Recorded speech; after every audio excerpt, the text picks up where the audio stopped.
Le troisième larron, la troisième personne sur qui je pouvais compter, c'était Vital Kamerhe. Et je vous ai donné des raisons. Je vous peins Kamerhe et puis je vous dis en globalité qu'est-ce qui s'est passé. Vital a tout à perdre en soutenant le changement de la Constitution. Je l'ai dit, Vital a tout à perdre en soutenant la révision ou le changement de la Constitution.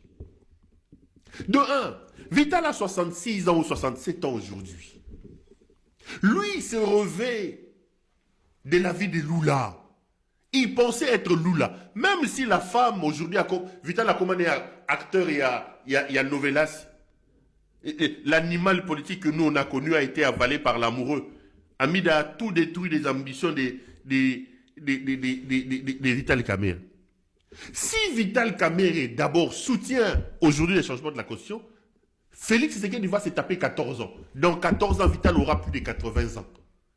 Il n'aura ni l'énergie ni le temps d'asseoir ses ambitions. S'il lui reste encore la possibilité de s'octroyer une petite fenêtre de ses ambitions présidentielles, c'est maintenant ou rien. Premier élément. Deuxième élément. Tshisekedi il a roulé, l'a humilié devant les gens. Tshisekedi a détruit son image sur le plan politique. Tshisekedi a humilié Kamerhe. Moi, si naïeba nanaye. Et Tshisekedi lui a montré que c'est un homme qui ne tient pas du tout sa parole. Vous partez avec lui à Nairobi, vous prenez des engagements, il revient, il ne respecte pas ses engagements, il t'humilie. Et Vital est en totale contradiction, est en guerre prononcée avec l'UDPS, avec les Kabouya, Balingakayete. Donc, quoi qu'en soutenant le changement de la Constitution, Vital aura quel dividende politique dans ça? Si ce n'est la guerre et comment on appelle ça en français, les méfiances de l'UDPS.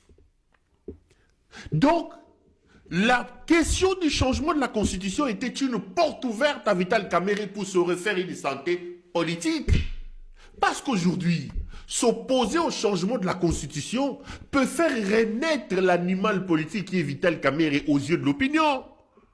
Vital sortira comme l'opposant du palais, qui est sorti du palais. L'opposant qui refuse qu'on marche sur la Constitution. Donc c'est une occasion en or, une passe en or pour que Vital se refasse une santé politique. Il a tout à gagner à s'opposer à cette histoire du changement de la Constitution. Donc, moi j'attendais personnellement que M. Kamerhe puisse avoir un peu de courage,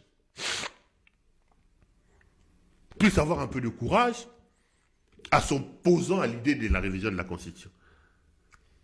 Mais regardez maintenant sa faiblesse. C'est là que je voulais en venir. Pourquoi Tshisekedi lance-t-il la question de la révision, du changement de la Constitution au début de son second mandat? On lui a dit ceci. L'erreur que Kabila a commise, c'était d'attendre la fin du mandat.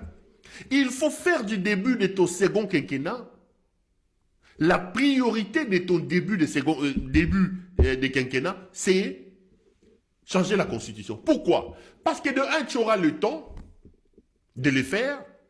Et puis de deux, tu auras la possibilité d'écraser toute opposition à cette affaire. Aujourd'hui, il lance l'idée du changement de la Constitution à moins d'une année de mandat.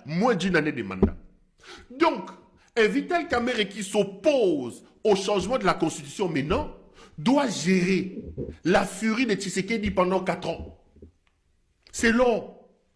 Et là, il tombe dans les pièges de Tshisekedi.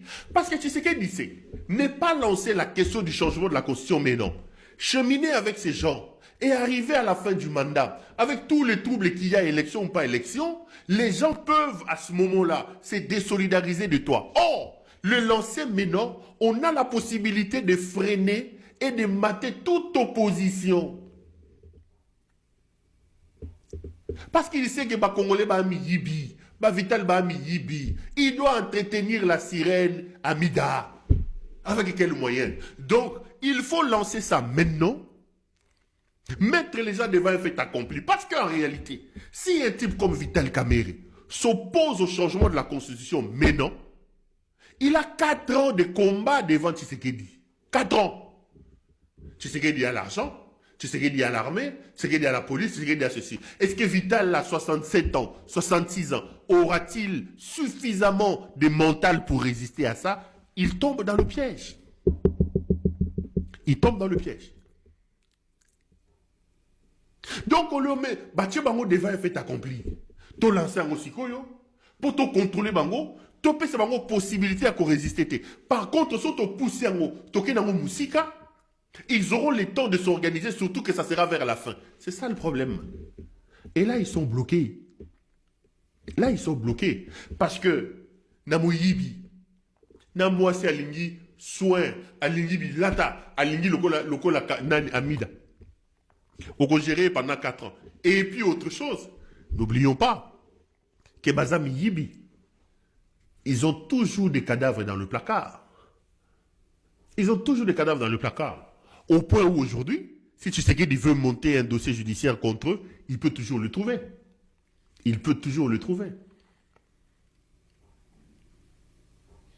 Comme c'est des gens sans conviction, c'est des gens qui basent l'action politique sur les intérêts personnels, sur l'argent, ils sont tombés dans le piège, effectivement. Ils sont tombés dans le piège. Et tout ça, le malheur, c'est le peuple. Et Vital, aujourd'hui, il vient vous dire, oh, Dengezawana, on ne peut pas empêcher au président de la République. On ne peut pas. Qui peut envisager de... Qu'est-ce qu'il dit d'ailleurs? Qui peut... Ces escrocs, il faut qu'on pendre des aventuriers comme ça.